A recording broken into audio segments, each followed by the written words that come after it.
Okay, we've seen Team Icebreaker Bridgedale cross the line here in 99 hours, just under the whole 100-hour mark for the Southern Traverse Dunedin 2003 at 11:30 on sunny Dunedin morning. I sort of worked out, like we had an hour's sleep last night, it would give us maybe an hour this morning, but when I heard what sort of time they were behind us, she was all go. And we didn't know until after the kayak. So. The worst was probably last night, just when we started on the mountain bike.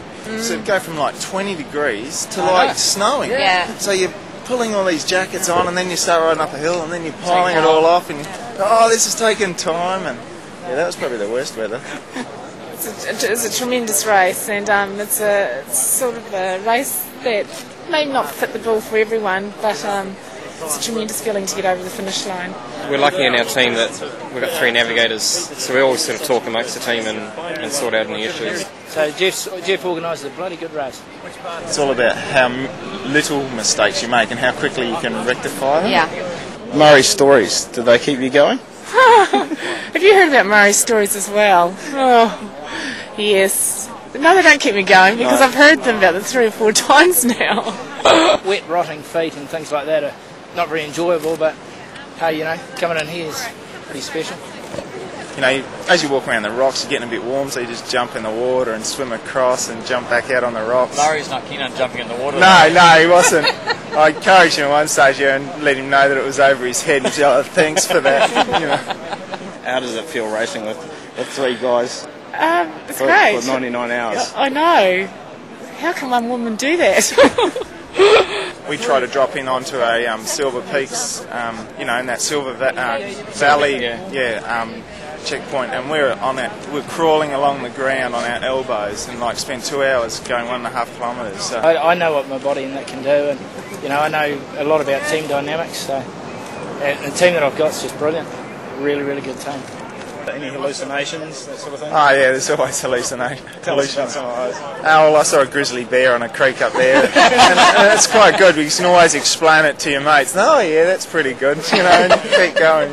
And Did they all see it too? no, that one they didn't. No, so they didn't. Maybe I was in real trouble. But the biggest one's tents, or checkpoints. You'll be walking along. Oh look, there's a tent, and then it's just a scrub bush. Like we're looking for a tent, and it was just a tussock. And we found it! And Tim was standing over the top of it going, those tussock guys. On the mountain bike we got some snow. That was pretty ugly, but it was just a couple of shares went through. It just wasn't a problem. It's just a matter of knowing your team and being a team. That's why it's such a great sport, because you really get to know each other and have a good time out there. You don't see yourself as a role model then? Yeah, I do, but I don't really push it. I encourage rather than push. Sure. Yeah. And there'll be a bit of news time at school on Monday. Yeah. Some photos and some footage, no doubt. Probably showing the feet and the hands and the sores on your legs. Yeah. You can have a bad time, and all Murray's got to do is say, "Well, you reckon that's bad?" I'll tell you a story about some other about place. getting stuck in some box canyon for 6 hours or something. It's surprising, we've had, I think, 3 hours sleep in 99 hours, and it feels surprisingly good, And so what sort of feelings do you have towards the race directors at this point in time? You don't go in it for a holiday, so you don't expect to come out feeling good. You feel good, but your body's pretty shot to bits. Like my feet are pretty sore, I'll give you the tip. Can I get one from my mother?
Murray Thomas and his team from Icebreaker Bridgedale win the 13th Southern Traverse 2003 here in Dunedin, New Zealand. My name's Ryan Craig for High TV. Thanks for joining us. Live the life. First place we have Icebreaker Bridgedale from New Zealand. Second place Cycle Surgery Scott USA from Australia and New Zealand. And in third place we have Ruahine Kayaks from New Zealand.